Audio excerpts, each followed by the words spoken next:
Nascemos de uma vontade coletiva, de pessoas visionárias, empregados caixa. Hoje, somos o palco de todas as vozes. A galeria de todas as cores. A dança de todas as expressões. A oficina do aprender e ensinar. Completamos 45 anos. Com a genuína expressão do que é ser brasileiro. Caixa Cultural, 45 anos. Culturando para o Brasil. Que força é essa que o Brasil tem, que faz a gente ser quem a gente é? Eu, como um bom brasileiro, vou dar a receita. Anota aí. Você pega o Brasil da Luísa, da Jurema, mães que criam os filhos com muita luta, e junta com o da Sabrina, a primeira a passar em medicina na família. Depois pega o Brasil do menor desemprego da história, junta o Brasil do passinho com o país que tá tirando um estádio lotado por dia do mapa da fome. Uma pitadinha de colheita e de tudo aquilo que somos os melhores. A alegria, a nossa gente, gente que empreende, prospera, gente que saiu do Bolsa Família porque agora tem renda, gente que não desiste, com nosso esforço colocou o Brasil de novo entre as 10 maiores economias do planeta.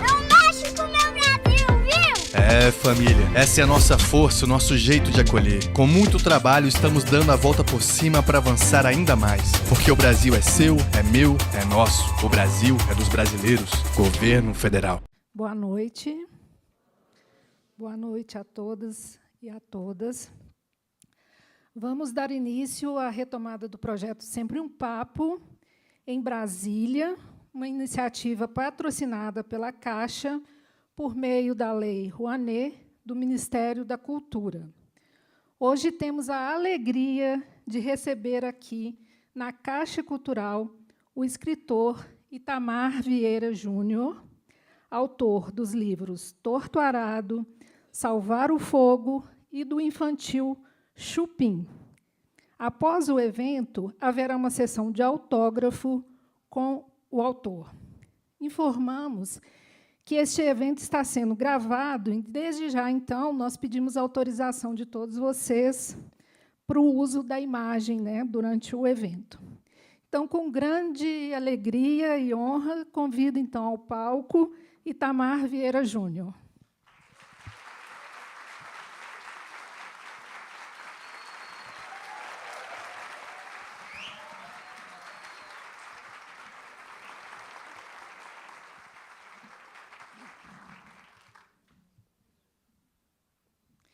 Pessoal, boa noite.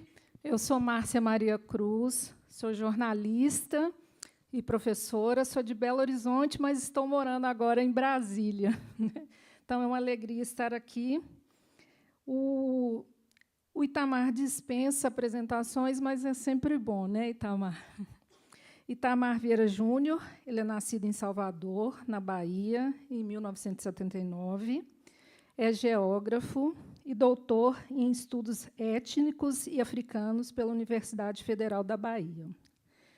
É autor de A Oração do Carrasco, publicado em 2017, e finalista do Prêmio Jabuti em 2018, Doramar ou Odisseia, publicado em 2021, Torto Arado e Salvar o Fogo, 2 livros premiadíssimos, que já somam mais de 1 milhão de cópias vendidas.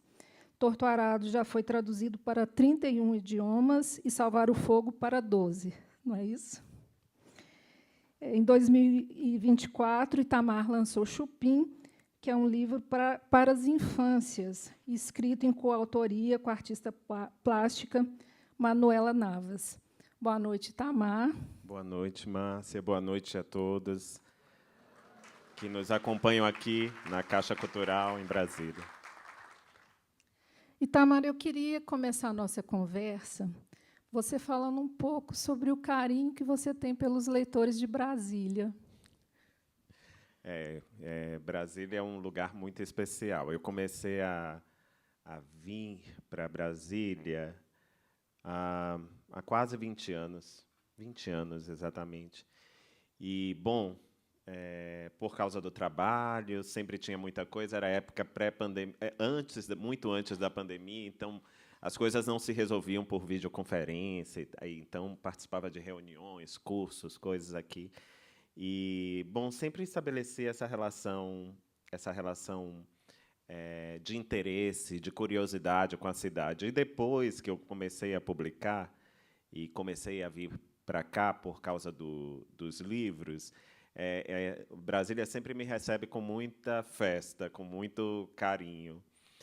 Até hoje, o meu recorde de sessão de autógrafos foi em Brasília, quando eu lancei Salvar o Fogo. Eu passei 5 horas autografando sem parar.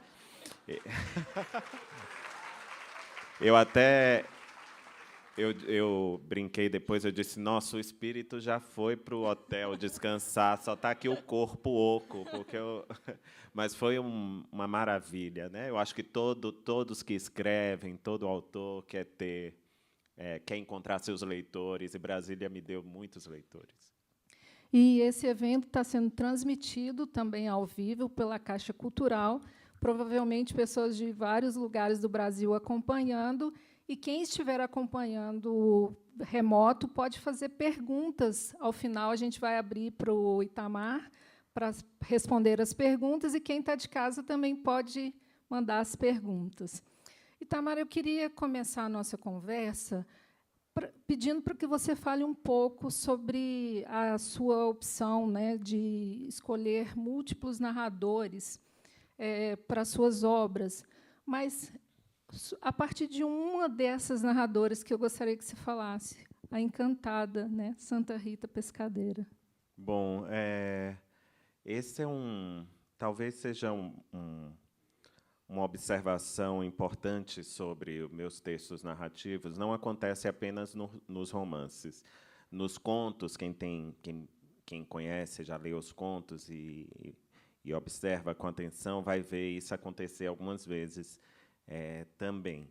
A escolha de mais de um narrador para contar a história, acho que, de alguma maneira, nos diz que nenhuma história é única, né? As histórias são sempre versões de uma história e interpretações dessa história. E só quem pode fazer isso são as personagens, são as pessoas, né? Cada pessoa pode contar da maneira que observou, da maneira que viu. Mas você pediu para eu falar da Santa Rita Pescadeira. E eu posso falar um pouquinho sobre a composição de Torto Arado. Eu comecei a escrever história. É uma história antiga, é uma história que me acompanhava já há muito tempo. E eu achava que seria apenas uma narradora, a segunda narradora, que está na segunda parte da história. E eu comecei a escrever, avancei, até que eu percebi, já tinha mais de 50 páginas, que ali não era o começo do livro. Eu precisava escrever um episódio que aconteceu antes e que tornou aquelas irmãs mais unidas do que o normal. E, então, essa história também não poderia ser contada por ela, teria que ser contada pela outra irmã. E foi assim que a história foi crescendo. Quando eu terminei a primeira e a segunda parte, eu imaginava que a outra irmã, porque elas têm uma irmã, ninguém lembra, que se chama Domingas, contaria a terceira parte da história. Mas, quando eu escrevi a primeira frase, eu entendi que a história tinha aberto ali um outro caminho para a história, né? Que era a possibilidade de que uma encantada, uma entidade ou espírito, como queiram chamar, poderia também contar a história. Essa é a beleza da literatura, porque nós fazemos esse pacto com o leitor de que tudo que cabe naquele mundo criativo, no universo literário, faz sentido desde que o leitor aceite. E essa personagem era importante, porque, como ela... Primeiro que não existe para mim, pelo menos, não tem um sentido mágico a presença dela na história. A presença dela na história só permite que a gente compreenda que há muitas maneiras de ver e se sentir o mundo. E as personagens que estão ali, naquele lugar, praticando jaré, para aquelas pessoas, como é na vida real, conversar com o espírito ou ter um agente espírito interferindo na sua vida é algo comum, aceitável, né? É mais uma vez dizendo, não existe uma história única. E ela, por não ter começo nem fim, né? Por ter atravessado o tempo e a história, ela me permitia fazer uma ponte com o passado que talvez as personagens não pudessem fazer essa ponte de uma maneira natural, de uma maneira orgânica. E essa personagem me permitiu, porque como ela não tem começo nem fim, ela pode ter vivido, experimentado coisas que aquelas outras personagens não puderam viver por causa do tempo, né? Do tempo de vida de um ser humano. E daí foi dessa maneira que ela surgiu, e eu acho que foi um acontecimento, né? Para mim foi importante, para a história foi importante. Esse é o barato da escrita, eu sempre digo. Por mais que você conviva com as personagens, que você projete essa história durante muito tempo, a escrita, assim como a leitura, reserva certa dose de surpresa. E, se não fosse assim, talvez a gente nem se interessasse em escrever, né? Porque muitas coisas só se resolve enquanto escreve. É ali que você vai conhecer as personagens, a trama, vai entender os caminhos. Elas vão se firmando de uma maneira muito sólida. E a história vai ganhando contornos próprios. Eu acho que esse é o barato de escrever. Por isso que dá muito prazer sentar e escrever. É um prazer semelhante ao da leitura. Porque a leitura também, se ela é previsível, ela termina que não nos engaja, né? no próprio texto literário. Mas a escrita, assim como a leitura, quando reserva surpresas, quando as coisas não acontecem como projetado, termina que nos atiça a curiosidade, né? Eu gosto de escrever por isso, porque eu sei que eu vou descobrir coisas novas, coisas interessantes que estão muito além da minha imaginação, vão acontecer durante o processo de escrita. E quando Bibiana e Bilonísia chegaram para você como personagens, assim? Olha, a história de Torto Arado como eu antecipei, é uma história antiga. Eu já falei sobre isso algumas vezes. Eu comecei a escrever essa história, eu tinha 16 anos, e eu fui muito inspirado pela literatura brasileira da primeira metade do século XX, em especial os autores do ciclo do Nordeste. Então, ali, naquele momento, imaginação, vocês sabem, né? Todo mundo tem imaginação. O Antônio Cândido diz, naquele ensaio Direito à Literatura, todo mundo elabora a ficção, né? São as histórias que a gente conta e a gente aumenta um ponto, né? Até os sonhos, nesse ensaio, ele considera o sonho uma ficção, e todo ser humano é capaz de sonhar.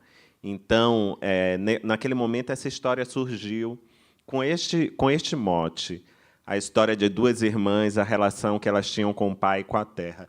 Claro que eu escrevi 80 páginas numa máquina de escrever, e a história era bem diferente da história que se tornou. E eu não prossegui com a história porque eu não tinha maturidade para prosseguir naquele momento. E terminei perdendo esse manuscrito, mudando de casa, as coisas se perdiam. Mas eu alimentei durante anos a vontade de contar essa história. E essa história precisava ser contada por essas duas mulheres, né? E aí, quando eu retomei o texto, né? Quando eu retornei à história de Torto Arado, eu sabia que seria contada por essas mulheres, essas personagens. Isso só se firmou com mais certeza ao longo do tempo. Eu comecei a trabalhar no campo em 2005, como servidor do INCRA, concursado, fui para o estado do Maranhão, e aquele encontro com o campo me deixou perplexo, porque eu conhecia muito do campo, as memórias que meu pai contava, que meus avós contavam, e também das leituras, da literatura, mas eram romances que tinham sido escritos há 60, 70 anos. E muita coisa mudou no país ao longo desse tempo, mas no campo, quando eu cheguei no campo, eu vi essas permanências de uma maneira muito forte, muito evidente. E aí voltou a vontade de contar essa história. Bom, e vivendo durante muito tempo trabalhando, né, viajando para trabalhar com essas pessoas, eu percebi que existia uma liderança, uma mudança muito forte no campo e uma liderança muito protagonizada por mulheres neste tempo, né?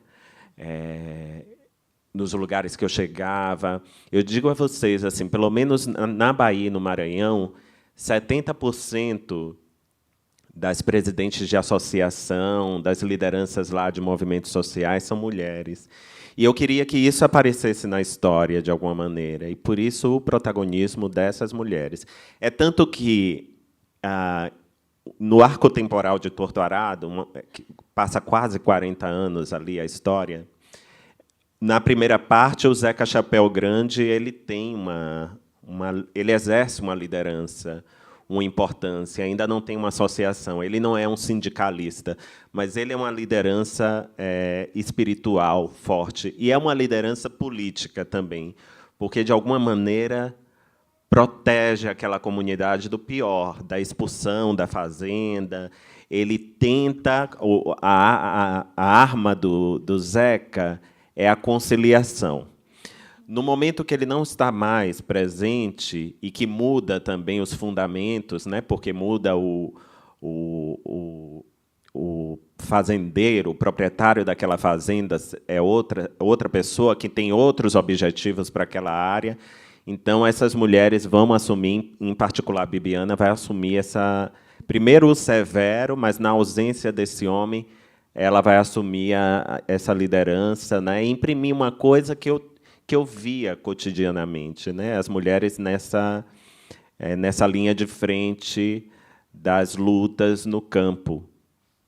E tem um aspecto também do livro que é bastante forte, que é essa relação com o sagrado, com a religiosidade, né?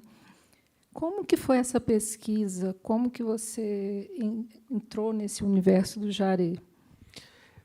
Eu fui trabalhar na Chapada por acaso, daquelas coisas. É um serviço que tinha, acho que 10 servidores. A Bahia é um estado grande, né?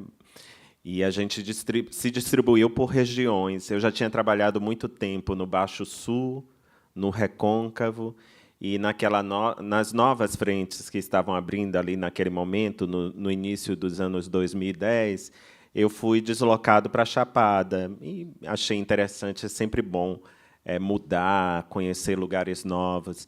E eu fui pesquisando na Chapada, né, primeiro, do ponto de vista administrativo, para entender aqueles processos.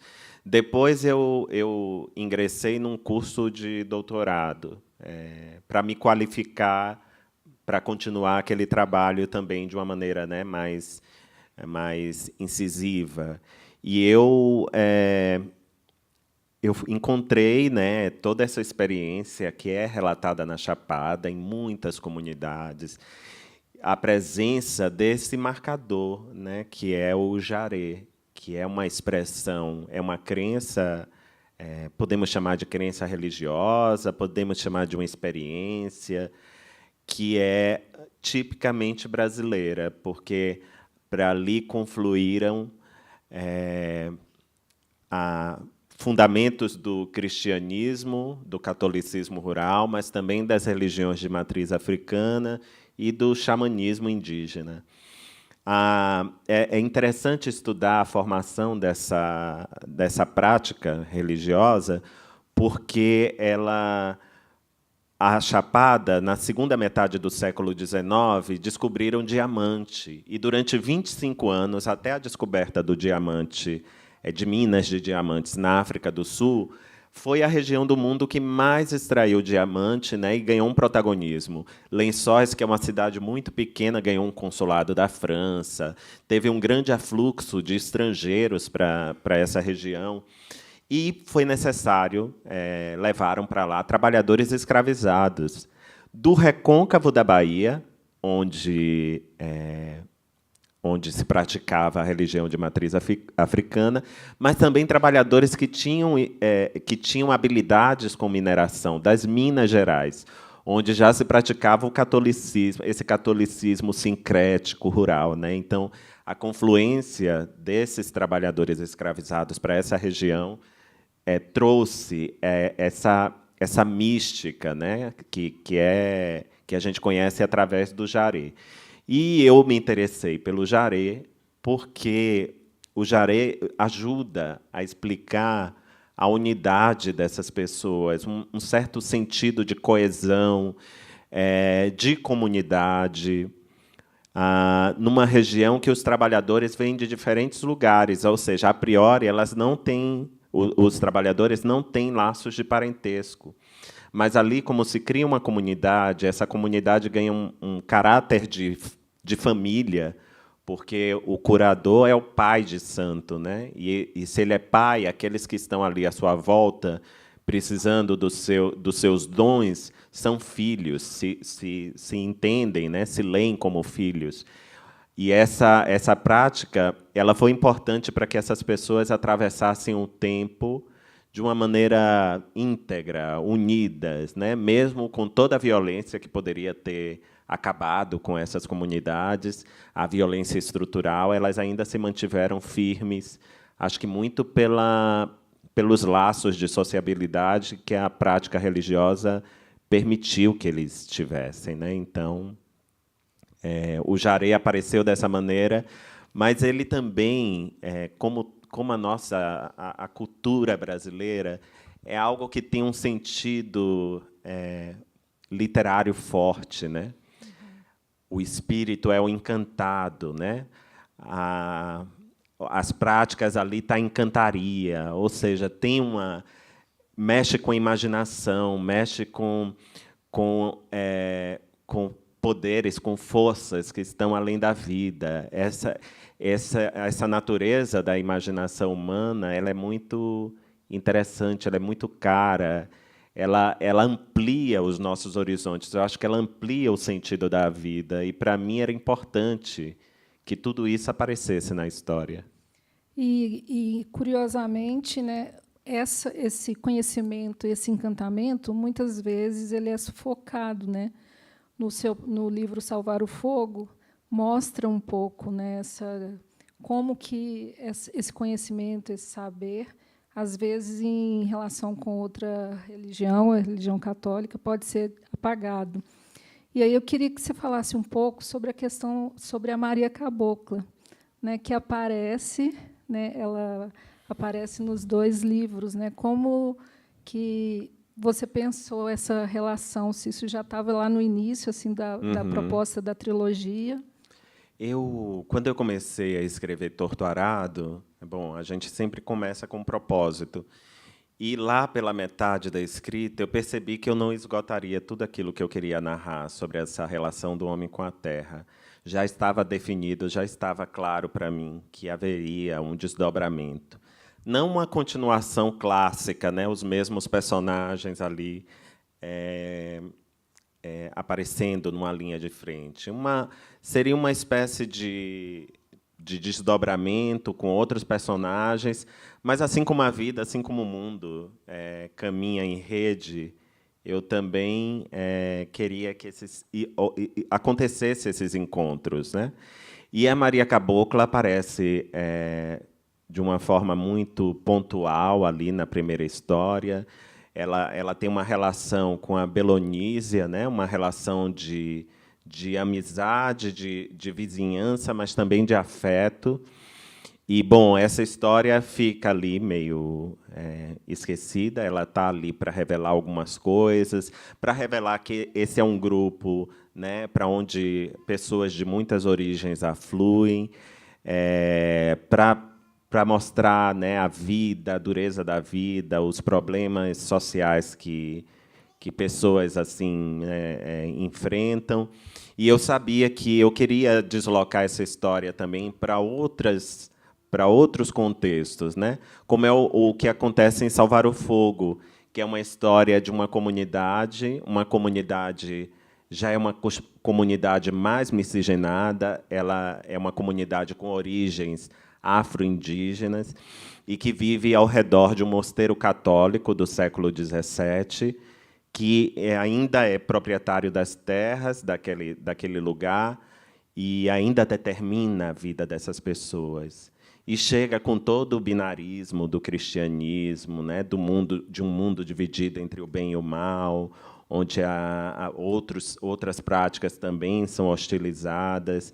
Esse é o pano de fundo de Salvar o Fogo. E a Maria Cabocla, a gente só vai encontrá-la muito à frente na história, mas ela faz parte dessa família que nos apresenta este lugar e essa história, que é uma história que, apesar de acontecer muito próxima ao nosso tempo, é uma história que ainda é impactada pelo nosso passado, pela nossa história, pelo trauma colonial e escravista, né, que ainda é muito marcante, muito presente no nosso cotidiano. E, inclusive, você traz a questão da vingança tupinambá, né? Sim. E é um momento que a gente está falando muito, por exemplo, da questão do manto tupinambá, essa retomada. Como que você tem visto isso? Eu sou um aficionado por textos antropológicos também. Então, antropologia, sociologia, geografia, história, a filosofia, de alguma maneira, influencia aquilo que eu escrevo. E essa era uma região que tinha a presença muito forte dos tupinambás.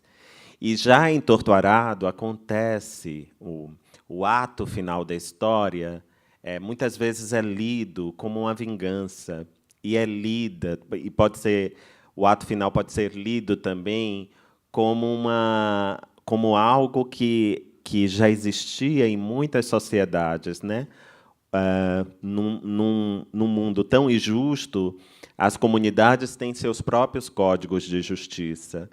E a vingança tupinambá aparece dessa maneira em Salvar o Fogo, porque é uma comunidade que guarda essa memória, mas não sabe muito bem o que é. É algo que atravessa o tempo e que não vai acontecer tal e qual era praticada no passado, mas pela dinâmica social, pela dinâmica, né, entre as personagens, a gente vai ver atos que vão revelar os códigos, os sentidos dessa prática ancestral, né, dessa prática dos tupinambás. Você falou sobre o manto. A história do manto também atravessa a história de Salvar o Fogo. É interessante que o livro foi publicado há 2 anos, então, e logo depois se tornou público esse debate do manto, mas eu já acompanhava há algum tempo, já tinha acompanhado a história da ativista Glicéria Tupinambá e do contato dela com o manto tupinambá e de como, sem poder ter acesso a esse manto, ela recria o manto, né? E ela não está recriando uma peça apenas para identificar a sua origem, a sua cultura. Quando ela cria essa peça e quando ela veste essa peça, ela está se vestindo da história. O movimento que estes livros fazem é justamente este: é conhecer a história, é aquela... Não sei se vocês conhecem aquele adinkra, o sankofa, do pássaro que volta a cabeça para trás para pegar uma semente. Que mostra que, muitas vezes, a gente precisa compreender o passado para entender o presente e projetar um futuro diferente. E a história do manto é essa história, né? É uma história que não se trata apenas de uma identificação da personagem com a peça, não é uma peça alegórica, é um movimento em busca da própria história. E o que a Glicéria fez, o que a Luzia faz, é o que nós temos feito ao longo dos anos, né? E com muita ênfase nesse tempo. Eu acho que, pela primeira vez, o Brasil, olha para a sua história de forma honesta, de frente, sem deixar nada para baixo do tapete, né? A gente tem recuperado o protagonismo dos que fundaram este país. E, para isso, muitas vezes, a gente precisa contar a história, como ela aconteceu, ou recontar. A literatura ela não tem um compromisso formal com isso, vamos dizer assim. Porque, para isso, já existem os antropólogos, os historiadores, eles fazem esse trabalho muito bem. Mas a literatura, como qualquer expressão artística, eu acho que ela reflete o nosso tempo. E o nosso tempo mostra isso, né? É um tempo que a gente não escamoteia, a gente olha para se olha no espelho e a gente se identifica. A gente diz: não, eu não sou isso. Durante muito tempo isso foi apagado. Eu tenho uma outra origem, né? Antes era motivo de vergonha, né? A gente sabe como o país foi embranquecendo ao longo do tempo, como esses foram projetos políticos direcionados, né?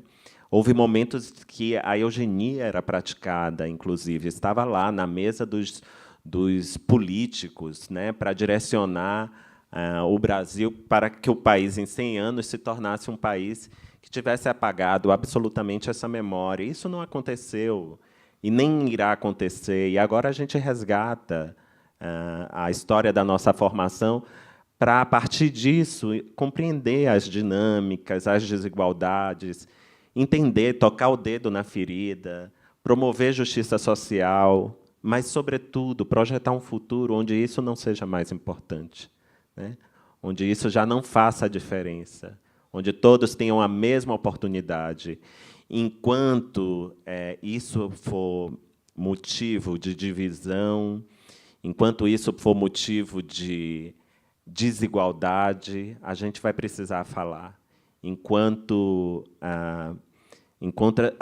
as pessoas não tiverem o mesmo tratamento, né, enquanto as pessoas não forem resgatadas dessa desigualdade secular que nos alvita, é necessário falar, pontuar por que as coisas são assim e tentar transformar isso. Eu acho que a literatura espelha as preocupações do nosso tempo, não diretamente, mas, através da história, ela espelha isso. E a sua literatura trazendo para o protagonismo indígenas, mulheres negras, quilombolas, isso faz também com que venham mais leitores, né? Você acha que isso está relacionado ao sucesso dos seus livros, assim, de trazer esse público? Pode ser uma explicação também. Essa pode ser uma explicação. É um momento, como eu disse, é um momento novo. E o que está escrito, acho que espelha um pouco as nossas preocupações. Quando eu falo as nossas, é a preocupação coletiva das pessoas, né? E o Brasil, acho que está se encontrando na sua diversidade. Está se reconhecendo como um país multicultural, um país diverso, com muitas origens. Durante muito tempo, isso esteve, mas de uma maneira esteve presente, mas de uma maneira folclórica, né? Sempre relegando aos negros e aos indígenas determinados aspectos da nossa cultura, né? Era sempre a música, o futebol, nunca se considerou outras coisas. E agora eu acho que a gente se entende nessa diversidade, a gente olha para essa diversidade e diz: isso é o Brasil. E tudo isso se reflete não só na literatura, mas no cinema, na música, nas artes. A gente passa a apreciar, né, essa diversidade. Eu vejo a literatura brasileira contemporânea num movimento muito interessante, é um movimento forte, como há muito tempo não acontecia. Eu acompanho literatura porque eu sou leitor desde muito cedo, e a literatura brasileira contemporânea dos últimos 30 anos, tirando esse tempo de 2015 para cá, talvez, era uma literatura muito centrada no Rio, São Paulo, às vezes Rio Grande do Sul. Era quase sempre... Eu não estou dizendo isso da minha cabeça, não, tá, gente? Tem uma pesquisadora muito importante aqui da UNB, daqui, Regina, a professora, né? Regina Dal Castagne, que tem uma pesquisa muito, muito forte e interessante sobre isso. Ela fez uma espécie de censo da literatura dos anos 70 para cá. E 95% do que era publicado pelas grandes editoras eram homens brancos, eram tramas sobre a classe média, Ou seja, um país tão grande como o nosso, tão diverso e tão desigual, não se encontrava nessa literatura, com honrosas exceções de publicações nesse tempo que fugiam a este tronco, né? E agora não, agora a gente vive um momento onde novas vozes têm despontado e têm lançado luz sobre as regiões do país, sobre a diversidade do país, sobre a história do país, sobre o nosso tempo contemporâneo, mas também sobre o passado, tudo isso de uma maneira ficcional, e isso, enfim, acho que isso tem despertado o interesse de quem lê. É muito bom quando a gente... Eu, durante esse tempo, só para vocês terem uma ideia, durante esses anos, meus anos de leitor, e quando eu encontrei a literatura brasileira contemporânea, eu li muito... eu vinha de muitas leituras desses autores que eu citei, e eu gostava, em particular, gosto ainda muito, do Jorge Amado. Quando eu descobri a literatura do Jorge Amado, eu me encontrei naquelas representações que estava ali. Ele estava falando dos meus vizinhos, das pessoas da minha rua, da comunidade. Era o lugar que eu vivia, era Salvador que eu vivia. Eu me encontrava, eu via beleza naquelas histórias, né? E eu digo, não, isso aqui representa um pouco do meu universo, do meu mundo. Bom, mas Jorge começou a escrever nos anos 30, né, e publicou até os anos 90, e de lá para cá tinha uma outra profusão de autores, e eu não conseguia mais sentir isso, não conseguia sentir as coisas dessa maneira. E eu comecei a pesquisar e a ler literatura estrangeira. Muito nessa época eu descobri, por exemplo, autores norte-americanos, como a Toni Morrison, Alice Walker, o James Baldwin, que me davam um pouco, me faziam voltar àquela literatura amadiana, claro, existe, cada um tem seu projeto literário, mas ainda assim eles estavam narrando a história de um país, a história dos Estados Unidos e a história de um continente. O nosso continente tem uma história, embora seja bastante diferente, ainda tem uma história ali por trás que é muito semelhante à história da colonização, à história do genocídio dos povos indígenas, à história da diáspora africana. E eu ia me encontrando nesses autores. Depois eu comecei a ler autores do Caribe, Jacques Roman, a Maryse Condé e outros autores, Yannick Lacks, a Simone Schwarzbach, ou seja, outros autores que escreviam de um contexto, que é o contexto caribenho, mas, ainda assim, traziam à luz questões e problemas que eram muito semelhantes aos nossos. E aí eu dizia, o que é que estamos fazendo na nossa literatura, né? E hoje eu vejo aí uma profusão de autores brasileiros que têm dado corpo a essa vontade, a essa necessidade de se narrar o Brasil em toda a sua diferença. E, por falar em projeto literário, você está escrevendo o 3º livro da trilogia, né? O que você pode adiantar para a gente? Essa pergunta é difícil. A Márcia fez ontem essa pergunta. Fiz. Vocês não querem saber, né? Estou brincando. Eu acho que todo mundo quer. Eu falei, eu tenho que fazer essa pergunta, porque, né? Eu não sei quando virá, mas eu já avancei muito na história. E eu acho que é a história que encerra este ciclo, que iniciei com Torto Arado, e os desdobramentos que eu vi nessa história enquanto eu escrevia a história. E a encerrar esse ciclo para me dedicar a outras coisas, né? Porque a cabeça está assim, com muitos projetos, muita coisa pulsando, querendo se materializar.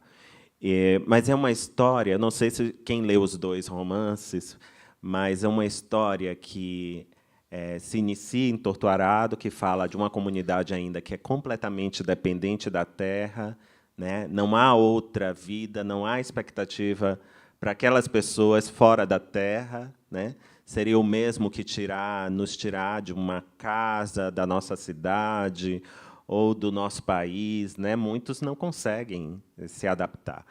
E aí mostra isso. E lá na Chapada, os rios que aparecem em Torto Arado, o Rio Santo Antônio e o Rio Tinga, eles são tributários do Rio Paraguaçu, que é o rio que aparece numa região muito mais distante, já muito próxima à capital, que é o Recôncavo da Bahia, e que é a paisagem de Salvar o Fogo, né? Ou seja, inclusive, há um atravessamento de personagens neste ambiente, neste lugar imaginário que se chama Tapera do Paraguaçu, que é imaginária assim como Água Negra. Só para contar para vocês, fazer um parênteses aqui de uma coisa, de como a imaginação, ela às vezes a gente se agarra a isso de uma maneira tão profunda que ela se torna realidade, né? Tem uma vez alguém me chamou a atenção para o Google Maps, que foram dar um zoom lá na região da Chapada e apareceu a fazenda Água Negra. Aí perguntaram se eu me inspirei na fazenda. E eu disse, gente, eu juro, eu trabalhei nessa região, eu conheço as fazendas nome por nome. Não tinha nenhuma fazenda Água Negra. Alguém leu e colocou isso lá. E as pessoas estão tomando isso como verdade. Podem dar o zoom na região do encontro do Rio Tinga com Santo Antônio. Eu publico até o nome de todas as fazendas. Não tem fazenda Água Negra. Mas como a literatura, o poder que a literatura tem, né, já está lá. Algum dia vai aparecer Tapera do Paraguaçu. Vão botar lá no Recôncavo. E pior, o meu medo, chego a ficar arrepiado, que é ir num jaré e aparecer Santa Rita Pescadeira. Eu tenho quase certeza que não vai demorar muito a aparecer, mas ela vai aparecer. Eu vou falar por que Santa Rita Pescadeira não pode aparecer, porque eu percorri os jarés da Chapada e falavam do panteão de encantados que existem, né? E todos, eu não pude catalogar todos, mas aparecia o nome Santa Rita Pescadeira. E eu percorri, eu não sei quantos, eu não consigo mensurar agora, mas foram muitas casas de jaré. Santa Rita Pescadeira já foi embora há muito tempo. Ela não chega nos terreiros de jaré há muito tempo. As pessoas já não têm memória. Isso, para mim, foi fundamental para, inclusive, escrever sobre a personagem. Porque, como não tinha memória sobre ela, eu pude criar muita coisa sobre ela. A dança, que é algo que faz parte das cerimônias. Sim. Eu inventei a dança. Ela dança fazendo movimentos como se fosse o rio. Bom, eu pensava, Santa Rita Pescadeira, o que é que ela pode fazer? Ela joga uma malha, uma rede de pescar, de apanhar peixe. Ela vai jogar sobre as pessoas uma imaginária, mas é para levar as desgraças, o sofrimento das pessoas para longe, né? Tudo isso foi imaginação, porque não tem memória de Santa Rita Pescadeira nesse lugar. Mas eu tenho quase certeza que ela vai aparecer. E eu não sei o que é que eu vou dizer depois, quando ela aparecer, assim como Água Negra aparece lá, né? No Google, né? No Google, pois é. Gente, então, nessa sequência, vamos abrir para que vocês possam fazer as perguntas. Mas eu não falei sobre o próximo livro. Terminou que eu converso um bocado, assim. Tá bom. Eu sou silencioso, mas às vezes eu começo a conversar e aí eu demoro para contar as coisas, mas eu vou concluir, Márcia. Tá. Conta a história do Rio Paraguaçu. E a história, esse próximo livro, termina na Bahia de Todos os Santos, né? Que é onde esses rios desaguam. E a Bahia de Todos os Santos banha Salvador, né? Não só Salvador, mas banha a maior cidade da Bahia de Todos os Santos é Salvador. E é a história que fala daqueles que foram desgarrados, daqueles que não puderam continuar na terra e que só restou o caminho da cidade. E mais eu não conto. Eu deixo vocês descobrirem quando for publicado.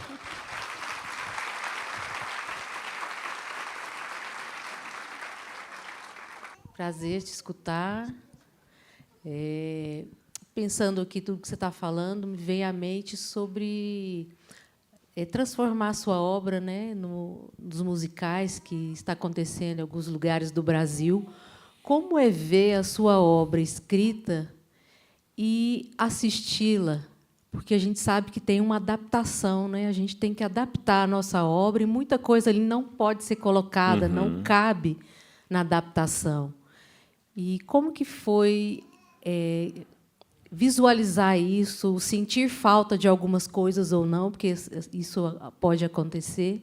Gostaria que você falasse um pouco desse processo, como também o Ainda Estou Aqui, né, que o livro tem muitas coisas que não estão colocadas no filme.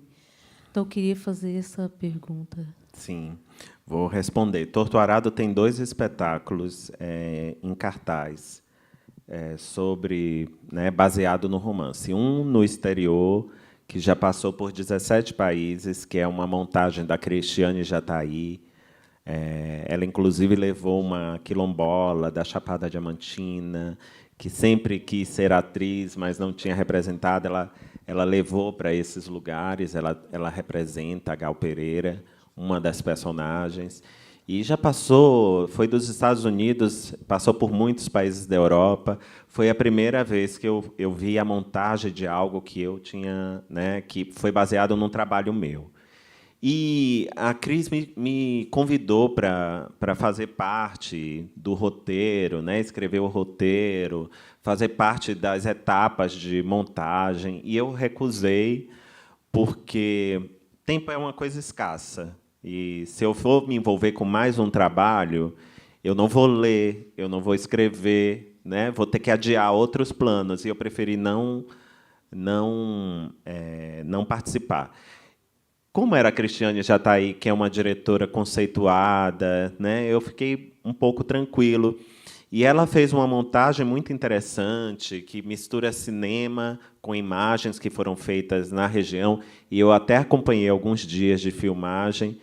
E com o espetáculo no palco, né? Com música, com os atores lá. Eu fiquei satisfeito, mas sempre a leitura, né? É a mesma coisa que os leitores estão me confrontando com suas interpretações o tempo todo. Eles me perguntam: quando você fez uma das personagens perder a língua, você queria falar do silenciamento das mulheres ou das pessoas negras? E eu digo, não. É uma coisa que acontece na vida da personagem. Não que não seja legítimo. É legítima a interpretação, né? Porque o autor não sabe tudo sobre tudo que ele escreveu. Ele não consegue ter a distância do texto escrito, uma distância necessária para interpretar todas as camadas que o texto pode ter. O leitor faz isso muito bem. Os professores, né, o crítico, quando faz com seriedade, faz isso muito bem.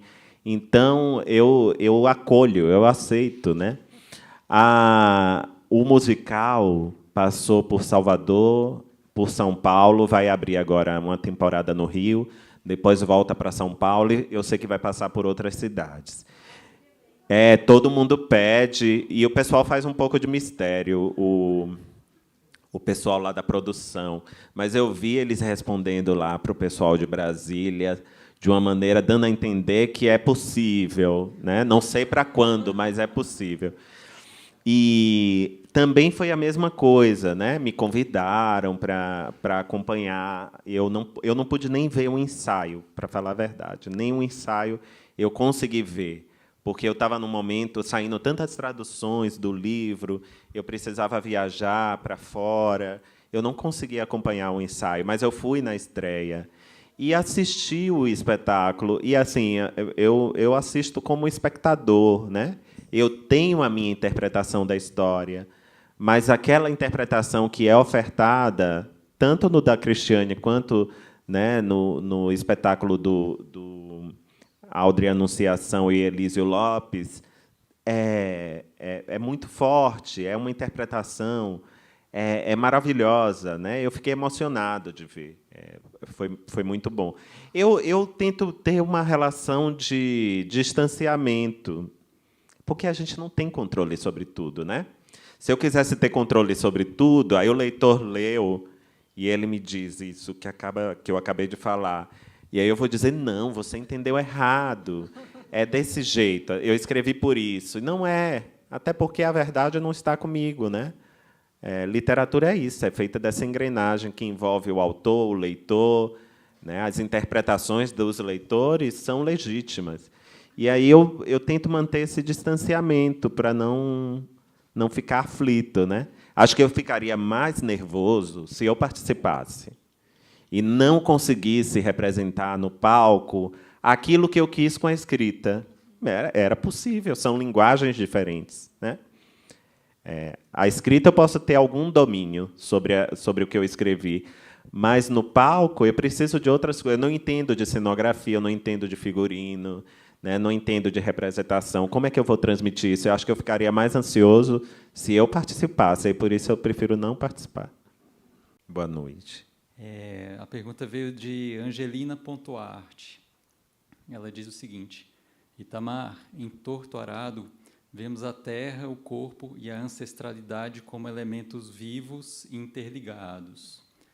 Daí ela pede para você comentar um pouco mais sobre sua visão quanto ao papel da literatura na preservação da memória ancestral e na luta por justiça social no Brasil contemporâneo. Eu acho que a literatura não tem um objetivo muito explícito, não é função dela, mas ela pode, né? A literatura pode muita coisa. Tem um livro que eu gosto muito de uma historiadora americana chamada Lynn Hunt, que ela escreveu, o título é A Invenção dos Direitos Humanos. A invenção dos direitos humanos. Ela começa dizendo: a gente não disseca um corpo e vai encontrar direitos humanos dentro de um corpo humano. Os direitos humanos são a invenção social para as pessoas conseguirem viver em comunidade, né? Com respeito, com dignidade. E ela fala uma coisa muito interessante. Ela traça um panorama da evolução do pensamento sobre os direitos humanos, e ela diz que no fim do século XVIII e começo do século XIX, a literatura teve um papel importante na consolidação do que se compreendia como direitos humanos. E ela fala, os romances eram publicados em fascículos, nos jornais. A boa parte da população do mundo, não é nem do nosso país, do mundo, não era alfabetizada. E quem tinha acesso a estes romances era uma elite, mas era a elite que geria os lugares, que participava ativamente da política. E esses romances foram sensibilizando essa elite de uma maneira, claro, de uma maneira muito morosa, tímida, mas foi sensibilizando para dramas importantes, dramas humanos importantes. Dentre eles, por exemplo, a condição da mulher na sociedade e a escravidão, já naquele momento, né? Tanto é que, em alguns países, a escravidão acaba mais tarde no Brasil, mas alguns países começam a eliminar esse sistema, né, abjeto de dominação muito antes. Então, ela fala da importância da literatura. A literatura é algo que mexe com a imaginação e com o corpo, com os sentimentos de quem lê. Quem escreve empresta o corpo inteiro para a história, né? Tá ali, ó.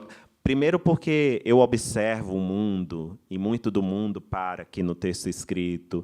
Eu evoco a memória, mas não é uma memória histórica, é uma memória, pode ser uma memória afetiva, pode ser uma memória do corpo, para contar como é que as pessoas espirram, como é que as pessoas choram, como as pessoas sofrem, né? Todo mundo passou por isso em algum momento. Então, essa memória é evocada. Mas também a imaginação. E o livro, ele fechado, ele é um objeto. Ele não tem vida. Ele só vive, ele só será revivido quando for lido. Porque quem lê também faz o mesmo movimento, empresta todo o seu corpo para sentir essa história. Vai se revoltar, vai se arrepiar, vai chorar, vai rir, né?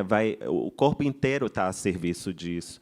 Eu acho que é uma expressão artística que mexe tanto com nossa intimidade, com a nossa razão, mas também com a nossa emoção, que a gente não sai indiferente de uma leitura, né?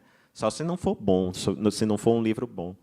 E pensando dessa maneira, eu acho que as leituras que se debruçam sobre nosso tempo, sobre nossa história, que se debruçam sobre os nossos traumas, sobre nossa desigualdade, seja na escala do humano ou na escala coletiva de uma comunidade ou de um país, ela tem grande chance essa leitura tem grande chance de compartilhar sentimentos, compartilhar ideais, né? Compartilhar aquilo que termina por ser como eu poderia dizer, algo que precisa ser sentido, que precisa ser resolvido.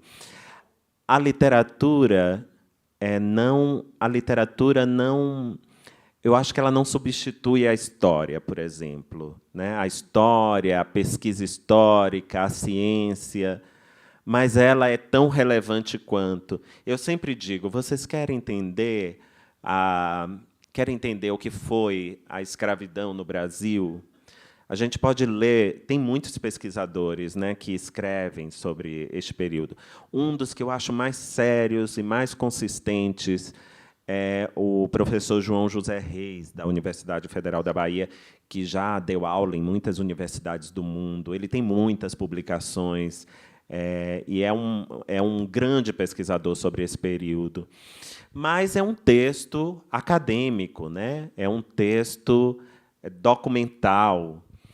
Aí eu digo, se você quer adentrar nas subjetividades, talvez esse texto não chegue à dimensão subjetiva do ser humano, mas se você quer adentrar nas subjetividades, nas emoções, no sentimento, na ação, a gente lê Um Defeito de Cor, da Ana Maria Gonçalves.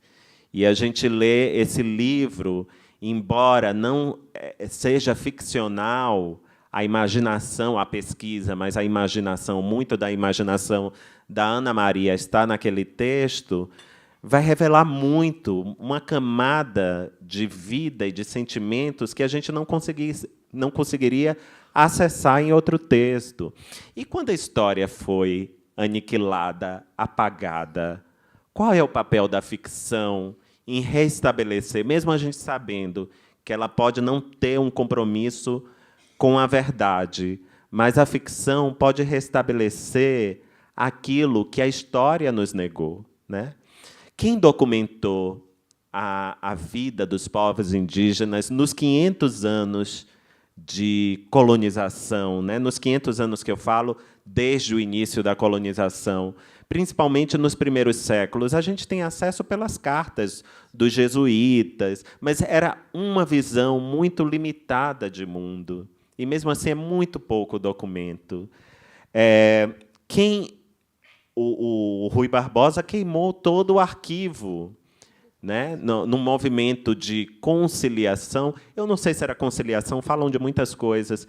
Falam que queriam impedir os fazendeiros de requerer indenização do Estado pela abolição da escravatura. São muitas as justificativas.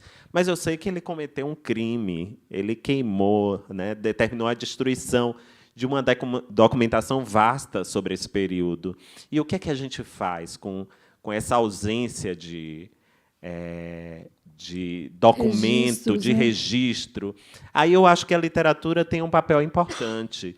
Claro, você vai ler um livro sabendo que aquilo é parte da imaginação humana, mas a imaginação pode emular aquilo que a história nos negou, que o passado nos tirou, né?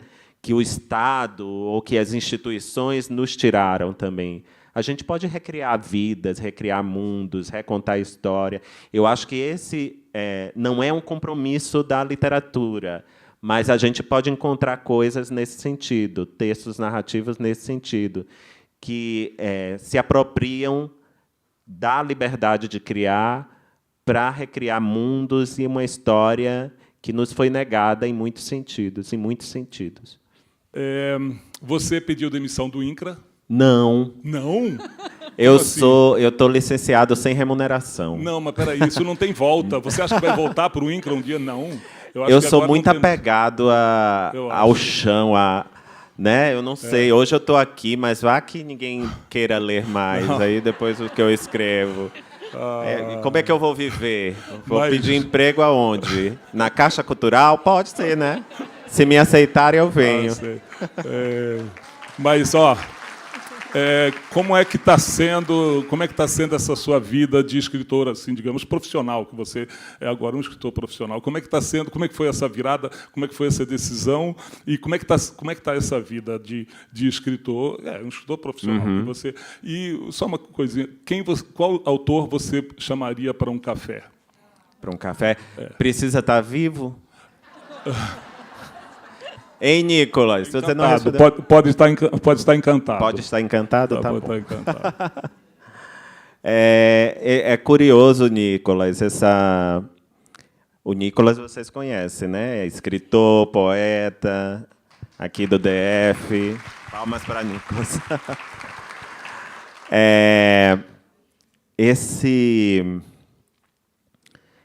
Essa é uma questão... Eu nunca pensei que a literatura... Assim, não era uma coisa que fazia parte do meu meio. Eu vejo autores falando, né, que cresceram em ambientes onde se respirava a literatura, tinham os pais leitores, frequentavam as casas de outros escritores.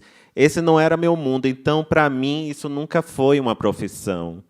Eu entendia como uma vocação, como os jovens do meu bairro gostavam de jogar futebol, ou gostavam de fazer aquele sambinha lá no final de semana, no churrasco do fim de semana, que não é uma coisa feita... faz porque as pessoas gostam de música, gostam de esporte, né? Aquilo faz parte da sua vida, e eu levei a literatura nesse sentido. Quando eu não estava trabalhando, quando não estava estudando, eu estava lendo, eu estava escrevendo, mas nunca imaginei viver disso. E aí, quando eu comecei a escrever, eu publiquei o primeiro livro de contos, depois publiquei outro livro de contos, publiquei o romance Torto Arado, publiquei outro romance depois, publiquei um livro infantil. E faz uns 2 anos começaram a sair as traduções de Torto Arado em vários lugares. Eu comecei a receber convites. E eu não podia ir, porque eu tinha semana de trabalho, né? Como é que eu vou justificar? Ninguém vai entender. Eu não posso trabalhar assim. Olha, eu fui vivendo um conflito e eu dizia, é importante que eu vá, que eu encontre... A editora vai publicar o livro, o autor vai dizer que não vai lá. Ele não é obrigado, isso não está em contrato, mas eu acho que é uma gentileza, é uma troca, né? Ainda mais quando é um autor que não é conhecido, né, lá fora. E aí eu consegui a licença sem remuneração, e eu disse, eu vou me dar um tempo para ver como é viver como escritor. E aí eu entendi que há muitas maneiras de se viver como escritor, né? Tem aqueles que se recolhem só para escrever, mas é algo que é um pouco imprevisível. Você vende muito, um mês, outro mês é diferente. Aí também tem todo esse tipo de atividade que a gente faz. Por exemplo, estar aqui, participar de feiras literárias, dar palestra em outros lugares, né? É uma experiência que para mim tem sido interessante, cansativa, mas tem me permitido conhecer muitos lugares, viajar para muitos lugares no Brasil e fora do Brasil. Eu tenho vivido experiências incríveis, né? E a melhor parte é sempre o encontro com os leitores, poder discutir aquilo que foi, conversar um pouco sobre literatura, compartilhar interesses, falar de... era uma coisa que eu sentia falta, né? Porque nem todo mundo, no seu ambiente, aí não é só no ambiente doméstico, porque eu tenho irmãos que leem, ainda bem, mas na universidade, num campo que não é o da literatura, ou no ambiente de trabalho, esse meu interesse eu não conseguia compartilhar com todos, né, com as pessoas. E aqui não, quem vem aqui nesse encontro quer falar de literatura, quer ouvir sobre livro, quer contar história. E eu acho essa parte muito boa. Tem um problema que eu estou aprendendo a contornar. Nos primeiros tempos, eu acho que quebra a rotina da gente. Por exemplo, quando eu escrevi Torto Arado, eu trabalhava 40 horas por semana, eu tinha um turno pela manhã e pela tarde no INCRA, eu chegava em casa todos os dias, eu sentava, tomava um banho, fazia uma refeição e me recolhia para escrever ali. As noites eram de escrita. Os fins de semana eram de escrita, feriado também. Agora é bem diferente, porque eu preciso viajar, pegar o avião, ir para não sei onde. E aí essa rotina quebra um pouco. Os últimos meses, de dezembro para cá, até o começo de abril, eu quase não viajei. E aí eu pude estabelecer de novo essa rotina. Aí já estou viajando há algum tempo, desde o começo de abril. E vou aprendendo, eu vou pedindo, olha, gente, me poupem de entrevista de manhã, o pessoal aqui da produção. Eu quero as manhãs livres para poder trabalhar no quarto de hotel, escrever. E assim vai, aí vou conciliando as coisas. Mas é isso, eu não sei do futuro, né? Não sei o que será de mim, se eu vou conseguir prorrogar mais a minha licença com medo, né? Ou se eu vou embora de vez. Só o tempo para dizer. Aí eu só vou embora depois que o rapaz que já está com cãibra na mão... Né? Ouvir. Ele já está prometido, pode ir. E o café com qual autor? O café que você ia tomar com qual autor?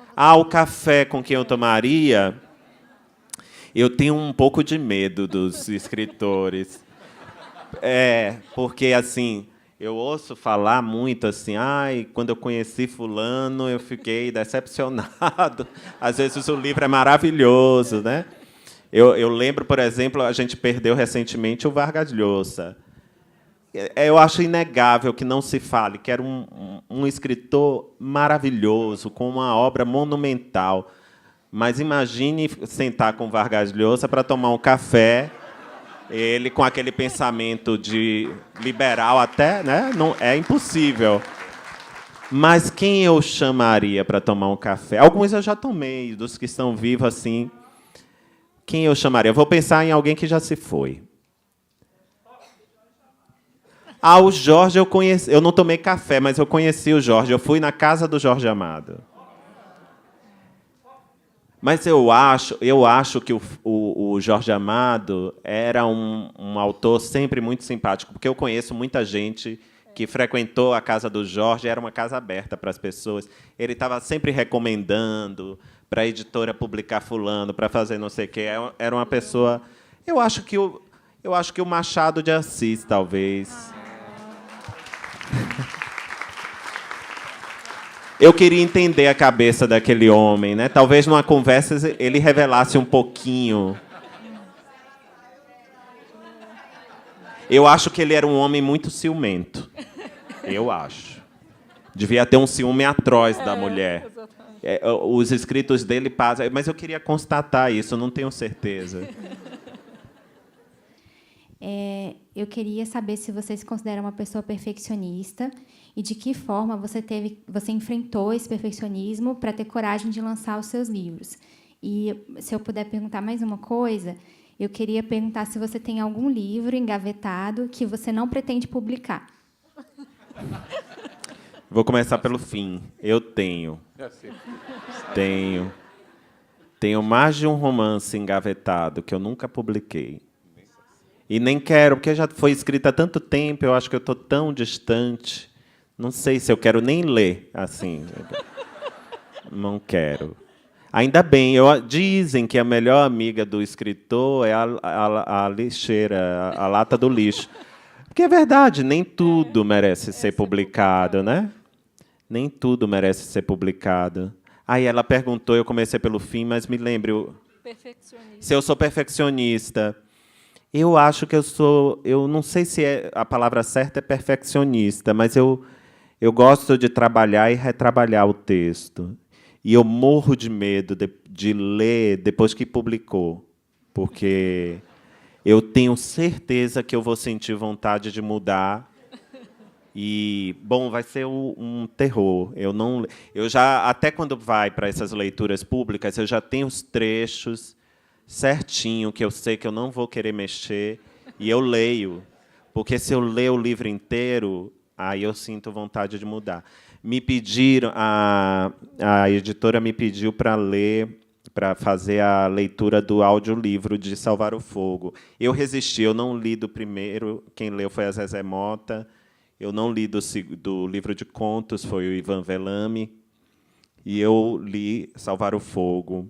Aí, depois que eu li, eu disse para a editora, quando for sair uma nova edição, deixa eu fazer rever antes. Não vai mudar muita coisa, mas pode estar sobrando um artigo, uma coisa assim, né? Eu acho que a gente vai ficando mais exigente com o tempo. O pior crítico de um escritor, o leitor mais que vai exigir mais dele é ele mesmo. Não tem. Isso até pode ser um problema às vezes. Quando a gente está no processo de revisão de um livro para publicar, o livro passa pela preparação, passa por um revisor, outro revisor, passa por mais de um revisor. E todas as vezes que passa pelo editor, às vezes mais de um editor. Quando eu publiquei Salvar o Fogo, 2 editores trabalharam simultaneamente, um aqui no Brasil e outro em Portugal, que é a Maria do Rosário Pedreira. E a gente se comunicando, né? E cada vez que o livro voltava para mim, eu tinha que reler, e eu relia reescrevendo. Aí é cansativo. E como você fala depois para o editor, olha, você mandou, eu mexi aqui. Aí vai, sabe? Porque é isso, você quer chegar, extrair o que pode do texto, né? Você quer entregar de uma maneira perfeita, e isso é impossível. Um escultor deve ser do mesmo jeito, né? Um pintor é da mesma maneira. Um escultor está ali, esculpindo sua peça, não pode ter nenhum relevo, não pode ter nada. E o escritor é assim. Eu acho que a gente vai ficando mais exigente com o tempo. Já não escreve qualquer coisa. Eu parei de escrever para jornal, porque eu escrevia muito perto de publicar, e depois, quando eu reli, eu queria mudar. Aí eu digo, eu não vou viver esse conflito, eu não preciso escrever para jornal, aí eu não vou escrever. Eu também não preciso ter opinião sobre tudo, né? Que o nosso tempo pede isso, assim. As pessoas querem opinar sobre tudo, falar sobre tudo. Falam sobre novela, falam sobre o golpe no INSS, querem falar sobre tudo. E eu não preciso falar sobre tudo, eu não preciso escrever sobre tudo. Aí eu deixei por isso também, para não viver esse conflito. Te pedi para ler um trecho, né? Depois da pergunta do meu amigo que está ali com cãibra já na mão. Boa noite, Tamar. Obrigado pela oportunidade. É um prazer estar aqui, uma felicidade. Eu queria te fazer uma pergunta sobre as suas escolhas na linguagem que você utilizou nos livros, especialmente no Torturado. É quando você falou que se encontrou na literatura de Jorge Amado. Eu achei bem interessante, porque eu me encontrei na sua literatura. Você, como bom soteropolitano, né? Eu sou seu conterrâneo baiano. Mas você é soteropolitano? Não, eu sou do interior da Bahia. De que cidade? Uma cidade minúscula chamada Valente. Valente? Não é tão pequena assim. É pequena. É lá que tem o sisal, né? Na região cisaleira, exatamente. Cisaleira, Conheço bastante a Chapada, ia muito à Chapada. E me encantou muito, depois de muito tempo sem ler, porque eu sempre gostei muito de literatura, mas eu parei um tempo para me dedicar aos estudos técnicos e acabei lendo pouco. E voltei a ler com o Torturado. E me encantou muito encontrar muitos termos que eu só ouvia na minha cidade, né? E isso foi muito importante para mim. E legal porque depois eu li o Salvar o Fogo, e de Valente eu fui morar em Candeias, né, que é no Recôncavo. E também identifiquei isso. E agora eu estou curioso para o terceiro livro, porque eu também morei em Salvador antes de vir para cá, né? Consigo fazer todo o caminho, o percurso do Rio. Já ganhei um leitor. Então, assim, a minha pergunta é essa: que importância você acha que tem esse caminho que cada vez mais se abre para essas quebras de formalidade na linguagem, na literatura contemporânea, para a formação de novos leitores e para essa redescoberta que o brasileiro está fazendo de si mesmo? Sim, isso é muito importante. Eu acho que a gente precisa... a língua está viva, né? A nossa língua. A gente pensa na língua portuguesa. Muita gente pensa... Não, foi uma língua imposta, né, pelo colonizador. Mas pode ter certeza que ela é nossa, porque a nossa língua ganhou muitas nuances, né, muitos sons, muitas palavras de outras línguas. E o que a gente chama de língua portuguesa não europeia ou língua portuguesa brasileira é algo muito próprio, né, que é nosso, que nos pertence. E a literatura abre aí caminho para uma certa informalidade, um certo trabalho com a linguagem e um trabalho que às vezes envolve a possibilidade de exaltar a oralidade, a maneira como as pessoas falam, ou as palavras que as pessoas falam.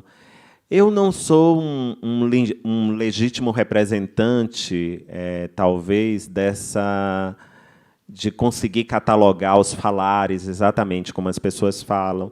Eu tenho uma consciência do meu papel enquanto um simples escritor neste tempo, que é de tornar a minha linguagem, ela possa fazer uma mediação entre o mundo e o leitor, ficar no meio do caminho entre uma coisa e outra, porque eu não seria capaz de emular falares, né, de repetir as coisas que são da maneira que são no campo. E como é literatura, a gente faz esse trato, né? A linguagem ali está fazendo a mediação entre a história, as personagens e o leitor. E o autor ele é peça fundamental nessa mediação. Eu fico muito tranquilo. Eu acho, por exemplo, que o maior romance da literatura brasileira é o Grande Sertão Veredas, porque, além da história ser, né, uma história grandiosa, uma história que não envelhece, uma história sobre a experiência humana, né, de como o homem mais humilde pode carregar em si uma história e um sentido épico. O Guimarães fez um trabalho maravilhoso com a linguagem. Ele não emula, de uma maneira muito pobre, os falares das pessoas. Ele recupera muitas palavras, muita coisa, como era dita no interior de Minas. Mas ali tem todo um trato, e tem a mediação dele também, né, para enriquecer aquele texto, para, naquele jogo, naquele quebra-cabeça, ele transmitir um sentido muito forte, né? Não por acaso, é um dos livros mais difíceis de ser traduzido. Tem uma tradução nova a caminho em inglês, esqueci o nome da tradutora. Eu até estava com o nome dela aqui. Ela está traduzindo há quase 10 anos. Diz que vai sair. Vai sair. Eu fui para os Estados Unidos há 2 anos fazer o lançamento da edição em inglês de Torto Arado, e as pessoas só comentavam disso, né? Como ela tem tanto tempo trabalhando esse livro, e é muito difícil mesmo. E ela não quer apenas traduzir, porque traduzir já foi traduzido. Mas ela, como leu o livro em português e leu o livro em inglês, ela viu que era uma tradução pobre, que não preservou os contornos daquela linguagem, da linguagem do Guimarães.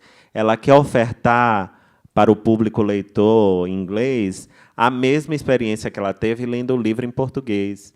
Então, eu tenho essa consciência do que é possível fazer. Eu não poderia fazer o que o Guimarães Rosa fez. É um trabalho monumental, enciclopédico, né? Eu admiro demais, assim, acho uma coisa... E não só com o Grande Sertão, com as outras obras dele também. Mas eu tomo isso como referência, mas também dou uma certa liberdade para meu escrito. Eu tento conciliar formalidade com a informalidade, né? Dar uma marca, né, minha ao texto, mas sem fazer grandes revoluções. Eu não seria capaz de fazer o que o Guimarães fez. Guimarães só existiu um, né? Itamar, antes de você fazer a leitura, eu queria só destacar, né, que a gente está retomando o Sempre um Papo, e vocês estão convidados para as próximas sessões, que já têm nomes previstos. No dia 11 de junho, uma quarta-feira, será o Ailton Krenak.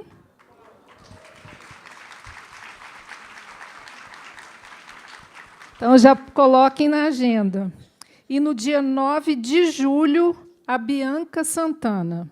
Muito boa também. Não percam a Bianca. Né? Maravilhosa. Muito boa.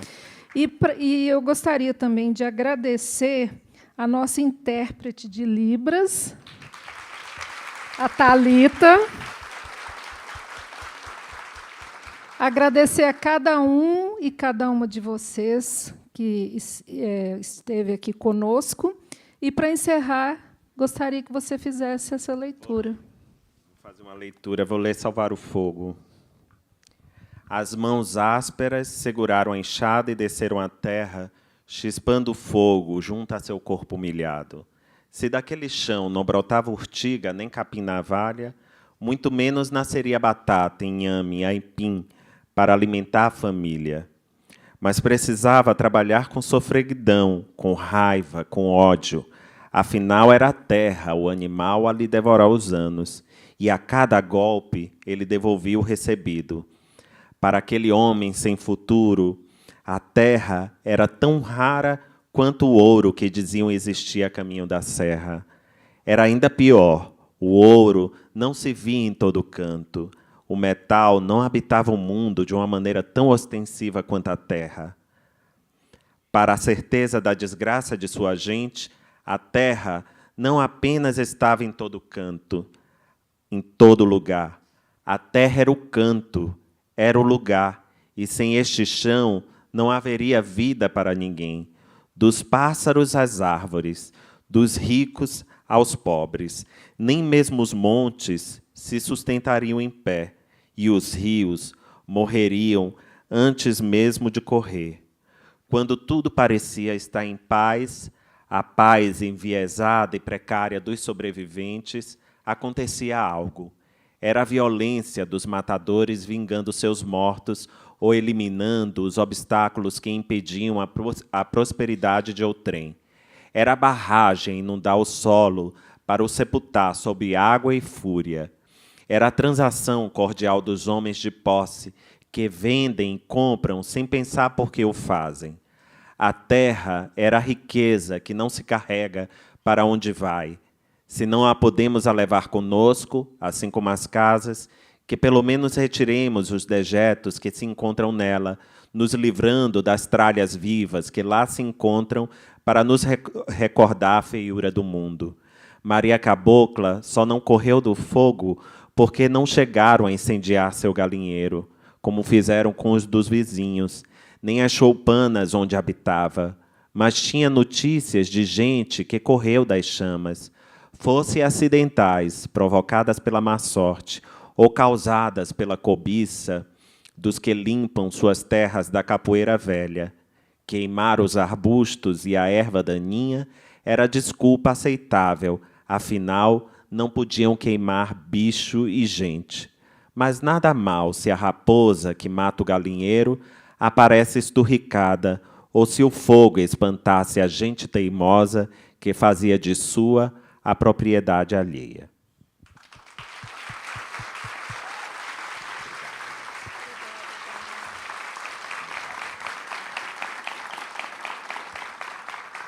Boa noite, gente. Muito obrigada. Boa noite a todos.